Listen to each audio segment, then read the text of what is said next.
Well, welcome everyone who is watching on YouTube Live. My name is Ricky Shabazz. I have the honor and privilege of being the president of San Diego City College, but even more so, it is my honor to lead the forums today to help us select the next president of San Diego College of Continuing Education. We're going to wait a couple of seconds to allow a number of people to get online with us, and shortly, in a matter of time, shortly, I'll be introducing our wonderful candidate today, Dr. Gable, and we will get into your questions. So give us a couple of moments while we allow people to get online, and we will dive into getting to know Dr. Gable a little better. I will be back shortly.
Well, again, welcome to the campus forums to select the next president of San Diego College of Education. We have had three amazing candidates, and joining us for the forum is Dr. Gable. But before we get into introducing Dr. Gable, I want to remind those of you who are watching on YouTube Live that after the Dr. Gable's presentation, you will receive an email with information on how to provide feedback. On your screen now is the QR code and the direct link to the survey information. We would absolutely love to hear from you. I will also, Dr. Gable, go over the next steps when you are done with your interview. Again, Dr. Gable, congratulations on making it to the campus forums. I have the opportunity to present questions to you. The way the forum will take place is you'll have 3 to 5 minutes to provide an opening statement. You'll have about 45 minutes to go into questions from the 5 constituency groups. So there are about 10 questions. And then it'll conclude with closing statements, which again, you'll have 3 to 5 minutes. With that said, Dr. Gable, congratulations. And now is the time for your opening statement. All right, thank you, President Shabazz, for that welcome. And I just want to say thank you and hello to everyone, all of our students, our classified professionals, faculty, administrators, community members, everyone that's here on YouTube. Thank you so much for the welcome. And I'm really, really excited to be here with you this afternoon. So let me share with you a little bit about my journey in higher education, especially in community colleges as an adult learner, to where I am now, to where I am present day.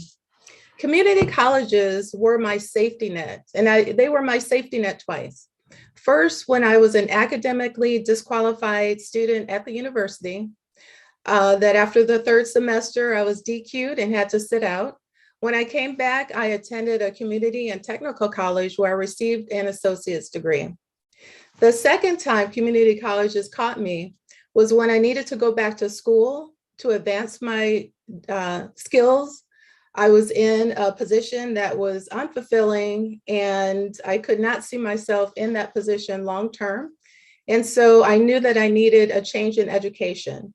So I decided to attend Mount San Jacinto College, taking one class, not telling anyone just in case I failed, and I didn't. I transferred after Mount San Jacinto, I transferred to Cal State San Marcos. And so these experiences of community colleges catching me and lifting me were really life affirming, especially as an adult learner, being one of those students that was not 18, 19, 20 years old in the classroom.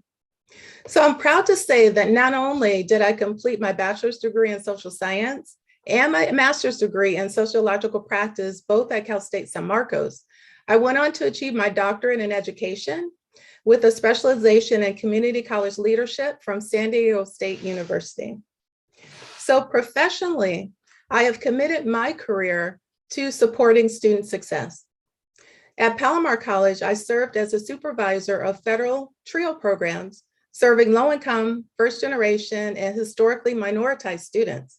In this role, I worked closely with our local school districts in North County, Cal State San Marcos, and also our North County tribal community to provide access and support for college completion. We also worked with, for example, a community-based organization, Alpha Project, to help those that were less fortunate to have access and information about higher education. I then accepted a position as Associate Director of University Outreach Programs at Cal State San Marcos, overseeing early outreach, the EAP program, federal pre-college TRIO programs, and the Veterans Resource Center. I continued and expanded the work that we did in the community, especially with our tribal communities, and also reaching back and partnering with Palomar College. My journey continued as an associate dean of EOPS, student services at Santa Ana College, where I had oversight of EOPS, CARE, CalWorks, our program for former foster youth, and the College Tutorial Learning Center. I worked collaboratively with Santa Ana College and also the Rancho Santiago Community College District non-credit programs to provide counseling to second language students, and also extending a pipeline for non-credit students at Centennial to go into our credit programs at the college and also become EOPS or CARE or CalWorks students. I returned to San Diego County to accept a position as the Dean of Counseling Services at Cuyamaca College, and then became the Vice President of Student Services within the district at Grossmont College, where I currently oversee the entire Student Services Division, Counseling Services, Transfer Center, Career Center, Admissions and Records, Veteran Services, Financial Aid, Athletics, Student Health, Mental Health, Student Affairs, and DSPS. So I have a huge range of experience within student services. In November of 19 through the end of the academic year in 2020, I had the pleasure of serving as the interim president at San Diego Miramar College, which housed non-credit ESL and DSPS along with regional academies. It was a very challenging time to be an interim president. It was a challenging time to be president in general. It was the beginning of the pandemic in March of 2020. And it was my responsibility to work with the college and the college leadership to shift us all remote. And we did that successfully. And I was very impressed with the resiliency of our students and also the faculty and our classified professionals. Well, I also have the experience, in addition to San Diego Miramar College, of serving as the interim president at Grossmont College during the spring 21 semester.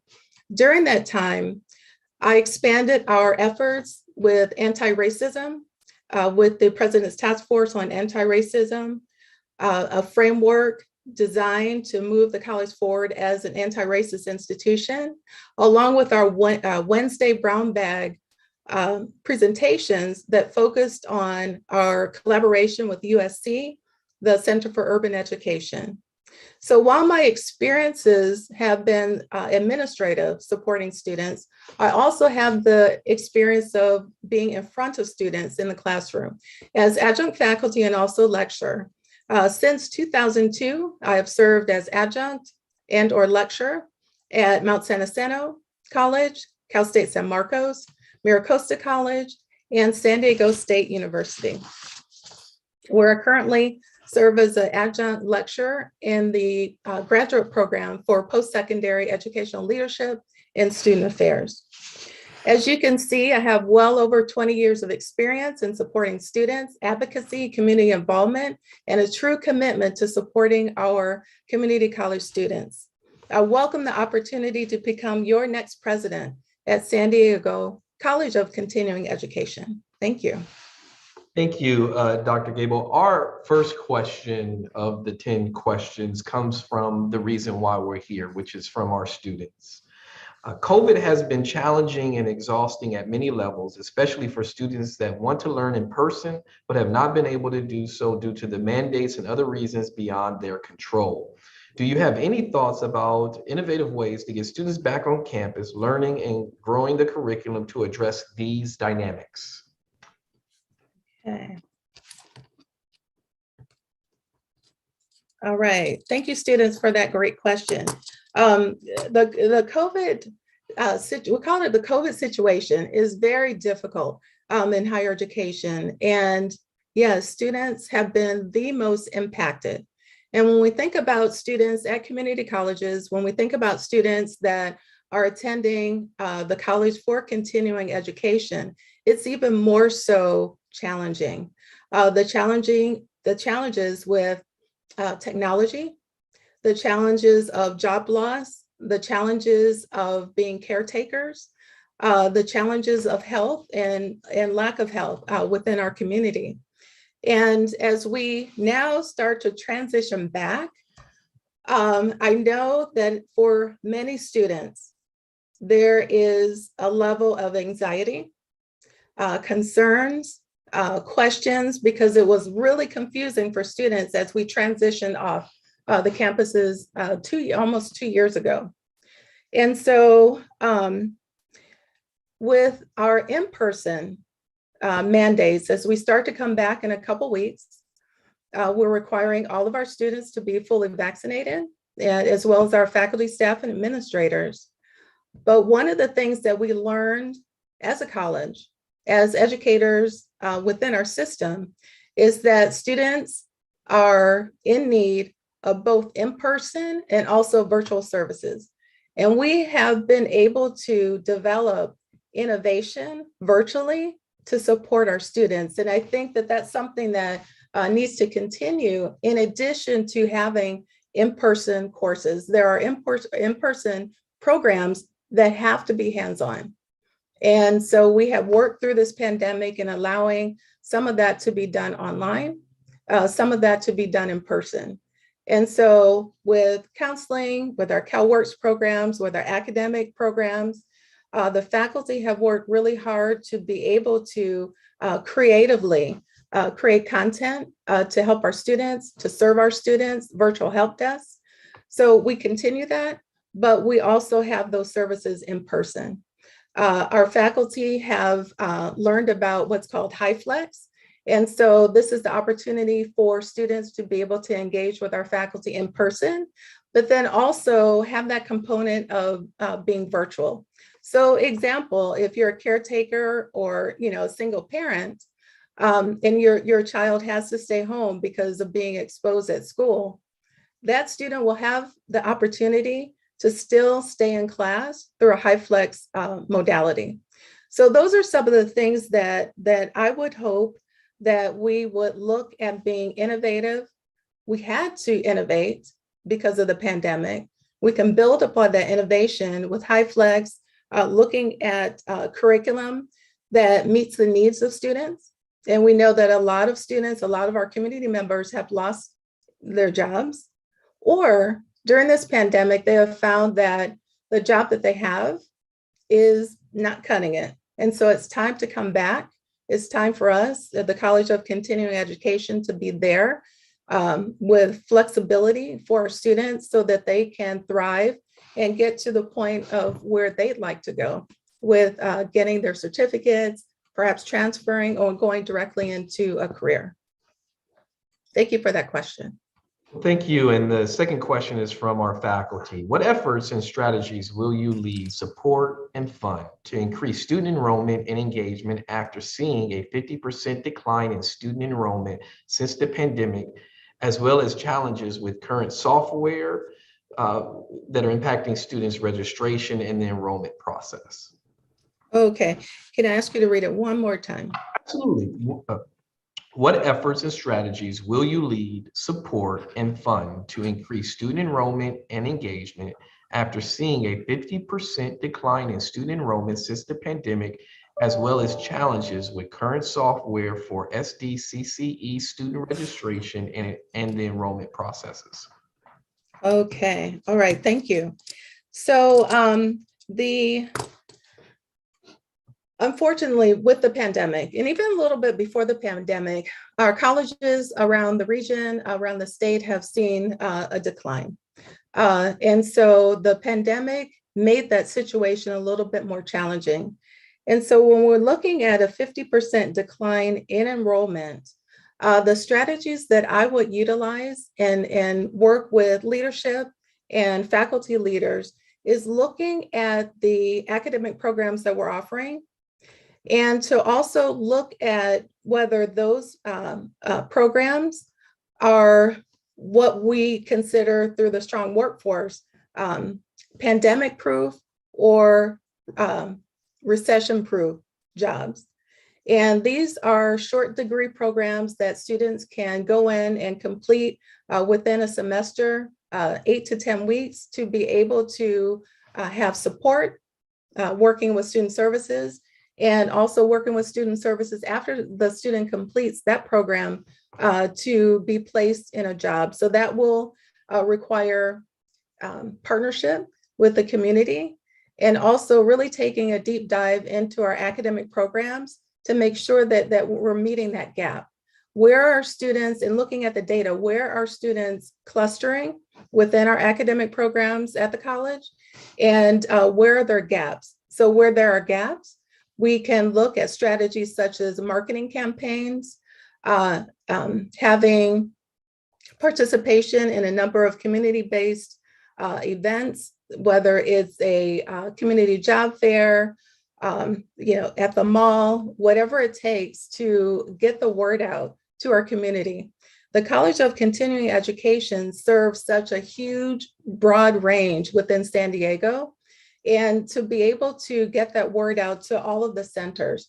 I think another strategy to build enrollment too would be promoting the centers a little bit more as entities within the college, and not entities separate of the college. When I was doing some of my research and actually visiting a couple of centers and driving around, I would like to see a little bit more connection to the college in general. So those would be a couple of strategies to build enrollment. Looking at our academic programs, how can we build additional academic programs that look at the recession-proof, pandemic-proof jobs?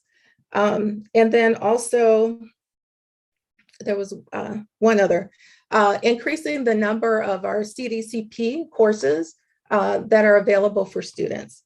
The challenges with registration, and I'm smiling because that seems to be a challenge everywhere, with having a intuitive, very easy way for students to register, because a lot of students start, and we have barriers within our system that don't allow students to complete. So I would say be able to lead and have the conversation with the IT folks within the district, within the college, to ensure that our system of registration is intuitive, it's easy for students to use, and also it doesn't delay students from registering. We could possibly look at student focus groups to take a look at doing that. I was going to attempt to register, but I thought I didn't want to interfere with any outreach efforts that they would have to contact Marsha Gable that may not have finished her application or enrolled in a class. So those are the strategies that I would use to help build enrollment, and also the challenges with the registration system. But we would have to do it hand in hand. Leadership, the president, our faculty leadership, our innovators, and also involve our students.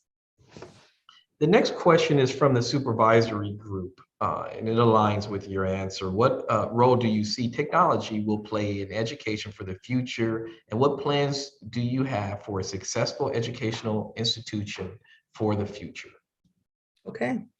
Yeah, so it does kind of go back to my first portion of the answer.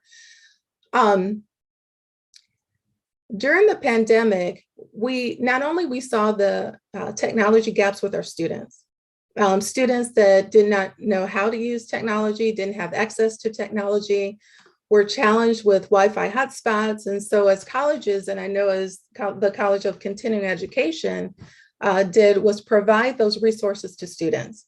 And so as far as working with the administrative team, which have the responsibility of working with their teams, we would absolutely take a look to see what are the gaps with our technology and what are the barriers that we have to our technology. If the barriers are such that they're impacting students, following up with students, assisting students, ensuring that they're successful, we need to take a deeper dive into how we can improve technology. And especially because the College of Continuing Education is so wide, we need to make sure that we have technology that's consistent and is the same across all levels, all centers, all campuses, so that we can all speak one language with technology. There are a number of funding sources that potentially could be available for technology upgrades. It would be a matter of finding out from the district what are some of the current technology projects going on, what is some of the technology funding that's available, and work with my president colleagues across the district to advocate for additional funding if there is technology needed, because ultimately everything that we do, from an email that I answer to a phone call that an administrative assistant may pick up, is to support students. So we have to be ready with technology to do that, especially in our, I don't want to say post-pandemic, as we're coming out of the pandemic. So the fourth question is from our classified professionals. Recently, between district hiring freeze implemented due to the budget concerns, retirements both planned and unplanned, and the pressures brought on by the pandemic, the College of Continuing Education has seen a marked loss in the number of full-time classified professional contracts. How would you, as president, advocate at the district level for increases to classified professional contracts, especially in key areas related to student services and instructional support? Okay. All right. Thank you. Yes, for that question. We have, again, this is something that is happening around the state with the loss of employees because of the pandemic. We have had the SERP, the Early Retirement Incentive Program, at the San Diego district, as well as my district, Grossmont Cuyamaca. So we have a number of lost positions, in addition to the frozen positions due to the impact of our budget. And so it would be important to look at the college's process for prioritizing classified positions, and also working with the leadership to identify where are gaps, which positions are directly impacting students, because I know a lot of our classified professionals have frontline work. And so that frontline is impacting students. So taking a look at all the data and basically, looking at where our budget is and bringing it to the district to advocate for those funds. I have done advocacy in a number of ways for positions along my career. And it would be no different as the president of the College for Continuing Education to advocate for the needs of our staff, the needs of our people, but also because it is the needs of the students. Currently, I have unfroze, I guess that's a word, unfroze a couple of positions because of my advocacy as the Vice President of Student Services to talk about how the gap has impacted serving students.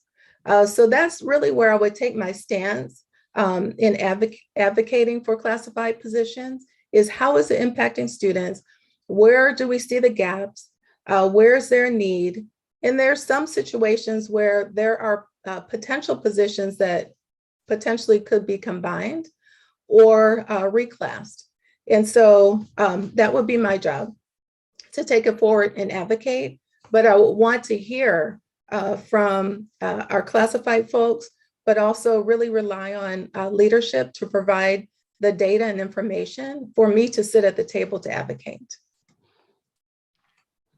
Thank you. The next question is from the management group. SDCCE serves a diverse student population and community. How does your experience enable you to relate to our students and the communities we serve?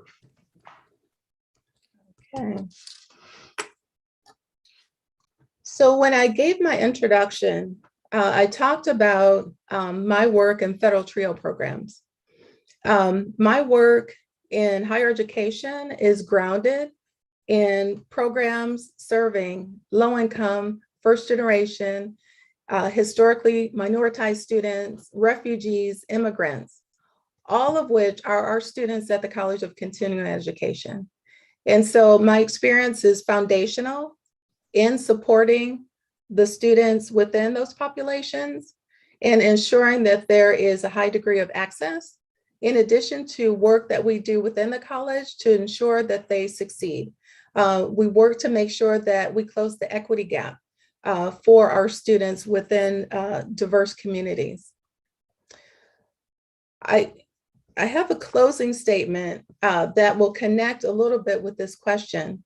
But one of the other things, because the educational cultural complex is really rooted and centered within Southeast San Diego, it's really important to understand the community and the community needs, in addition to the other centers like the Cesar Chavez, Mid-City, all of those areas.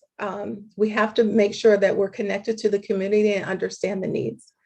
I have worked as the interim president at San Diego Miramar to increase their equity efforts and their work in ensuring that faculty and staff administrators become equity conscious and equity minded, as I have as the interim president at Grossmont College and as I continue to do now as vice president. So it would be really important to also implement those same types of programs and awareness at the College of Continuing Education to be sure that we're serving our students. In addition to our refugee immigrant population, our students that are coming from East Africa, Somali, we have to be ready with ensuring that we have translated materials, folks at the front desk or counters that speak the language of our students. We have to make sure that our websites are also translated. All of those things are really important. And one of the things that I led as the Vice President of Student Services is making sure that all of our materials for our virtual services were translated English, Spanish, Arabic, and also Swahili. And so I know that there are so many languages that are spoken for our students at the College of Continuing Education.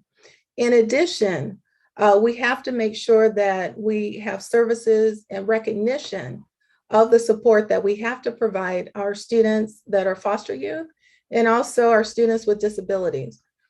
Those are critical communities that we should support as well as, excuse me, as a college community. So I do have the commitment to diversity and also the commitment to equity and inclusion. It's embedded in who I am. And so sorry, there was a little pause there, so I wasn't sure if you were done. You are at question 6. You've got about 20 minutes remaining. The question 6 is from our amazing students. As the president, how will you get involved with and show support for building up student leadership and supporting student engagement? Okay.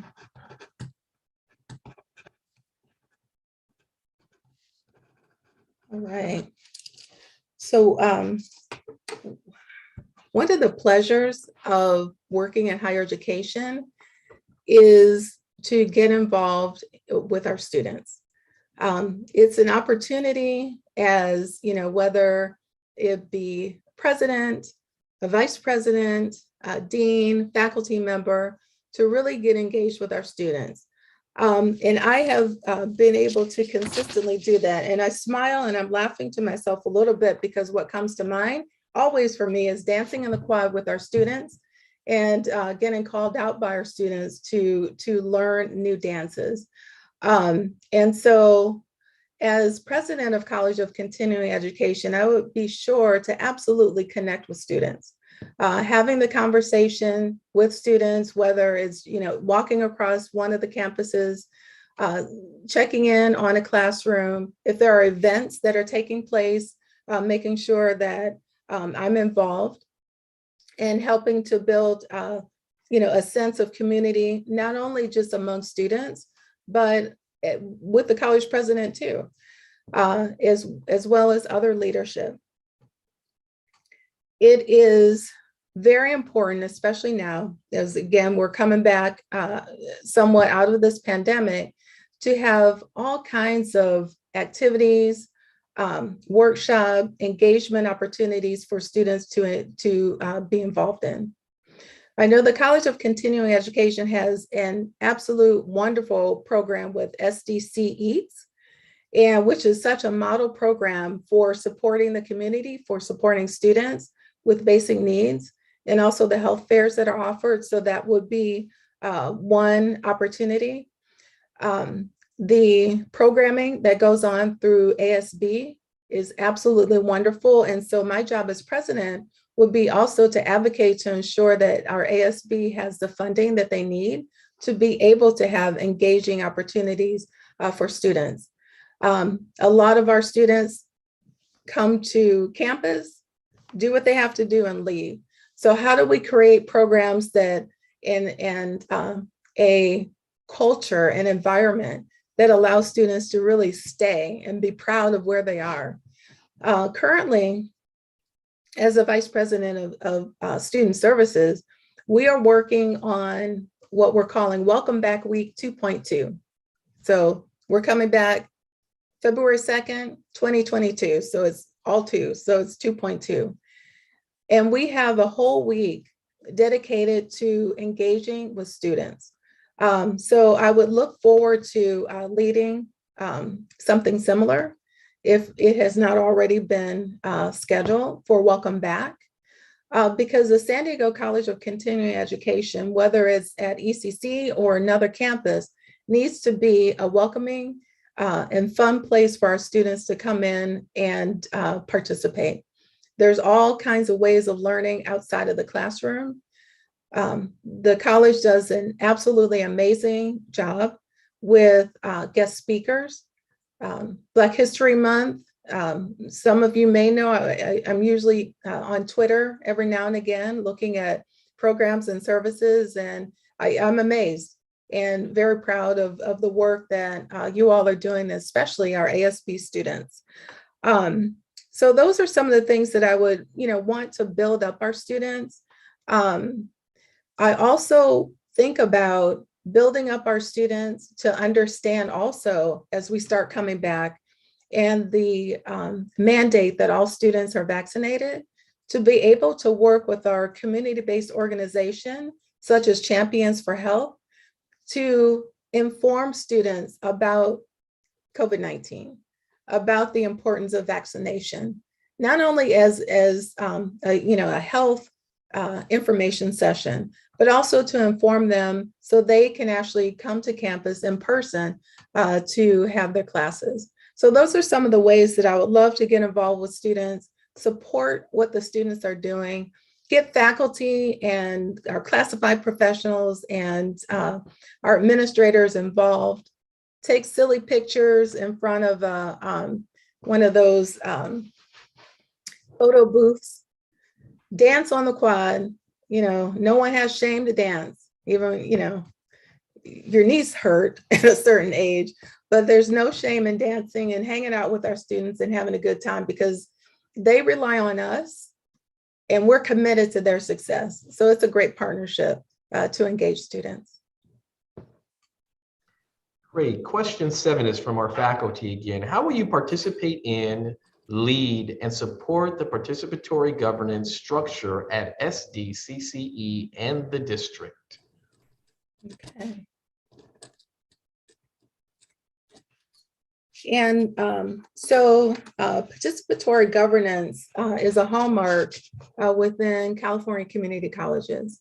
And it's essential for participatory governance that involves decision-making and collegial consultation that takes place all along the continuum, from our students in their 9+1, our faculty in 10+1, our classified senate, and recommendations to the president.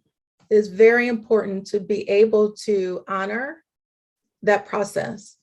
You know, it's in Ed Code, it's 1725, but it's nothing better than, in my leadership style, that's very inclusive and engaging, to be able to have these conversations with constituencies across the board. I have participated in an almost 2-year project at Grossmont College in redesigning our governance handbook and our governance committees. When we kicked off our new governance process in January of 2019, I served as the convener for the first college council and continue to do so now, in understanding the importance of having the apex body in bringing equal representation to the table to talk about issues and decisions that are needing to be made at the college. I also worked with, as interim president at San Diego Miramar College, to help them with their efforts in moving forward with collegiality in action, in addition to having a really good draft before I left of their governance handbook. Very proud of that group. And hunkering down and working on their handbook. I have your handbook right here, and it looks great. The process of decision-making should be participative, it should be equal, and you have to go through that process because it involves not only decision-making, but resource allocation, accreditation, and also it connects with the participatory governance committees that are at the district.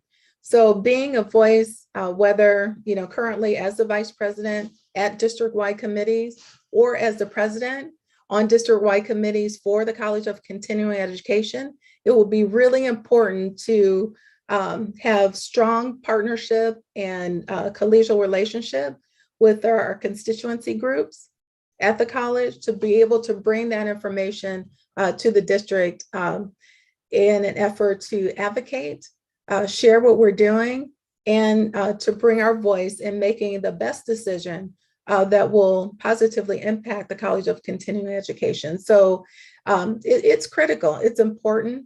And even outside of formal participatory governance committees, as the president, I think it's important to also have that relationship, that dynamic with academic senate president, classified senate president, our ASB president, our administrators, to understand one-to-one what the concerns are and really be able to have a really collegial and supportive relationship. So I support the structure. It's nimble, it's lean. You don't have 700 committees, and it should work. The next question is from the supervisory group known as SPA.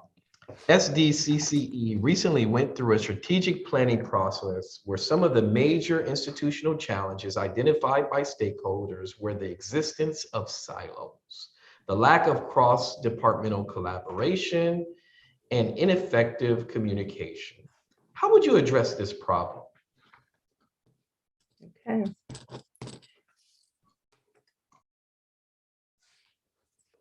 Communication, well, the strategic planning process is, it's a lengthy process, but it really unfolds. It's almost like, peeling an onion to some degree, because it really exposes some of the things that either we take for granted or we really don't pay attention to unless it's called out.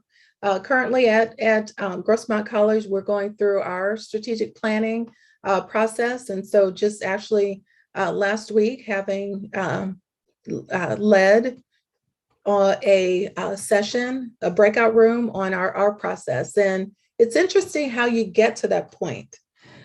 So challenges of silos, the lack of collaboration, and ineffective communication are all symptoms of how an organization can easily break down. So as the president of the College of Continuing Education, I would work with all leadership, constituent groups to take a look at why do we have silos? Why is this happening? And many times when you have silos or the lack of communication, it's a competition for resources. Who gets what and how much does an area get? Or it could be a specific department that has guidelines and regulations that are outside of the general college community.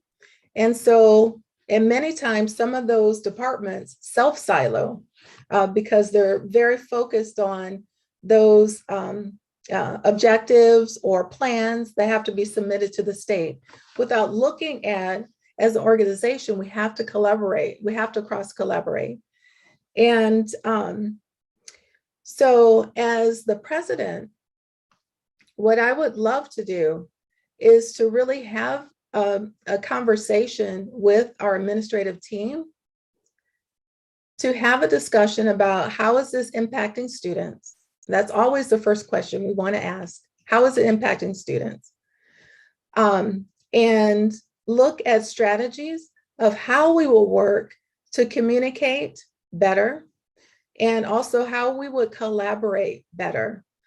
Because the more you collaborate, it's amazing the things that we can do. Communication is very important. And so, I could look at the word ineffective communication and define it a few different ways, but I'm just going to define it as folks don't talk to each other. And so, again, having the conversation with the administrators, having a conversation with key leadership to work on improving the communication.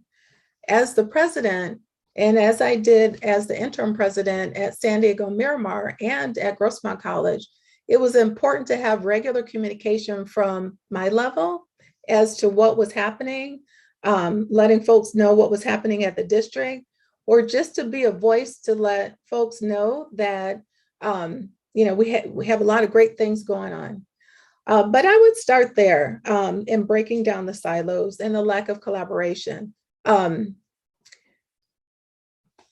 Now, innovation is important, but collaboration is even more important. So it's going to be important, especially because the college is so spread out with the campuses that we have to come together on a regular basis. We would have to come together on a regular basis to make sure that we're having those deep conversations or good conversations about breaking down the silos. And also to address, if this is happening, the competition of scarce resources to make sure that departments are appropriately sourced would also be a part of the conversation. Thank you for that. The next question is from the classified professionals. Classified professionals often are unable to fully engage in participatory governance, professional development, and other expected necessary contributions to the college beyond their regular contracted obligations. Describe how you, as president, would support classified professionals' development in ways that go beyond the scope of regular duties and assignments. Okay. I know that this is a consistent frustration with our classified professionals because our classified professionals hold the, they toe the line, they hold the fort down. And many times they feel that, they're skirted onto the side, that they're not allowed to participate. It's important that all of our classified professionals have the flexibility and support to participate in whether it's meetings, whether it is committees, events that may be happening at one of the campuses. It is critical that classified professionals be treated equally. And I would support that by working with our administrative team, working with our vice presidents and our deans to make sure that opportunities for participation for classified staff are supported from the top down. It's important for folks to be at the table and to participate.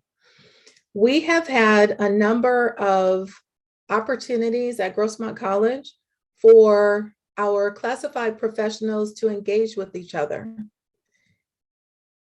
At first, it wasn't supported.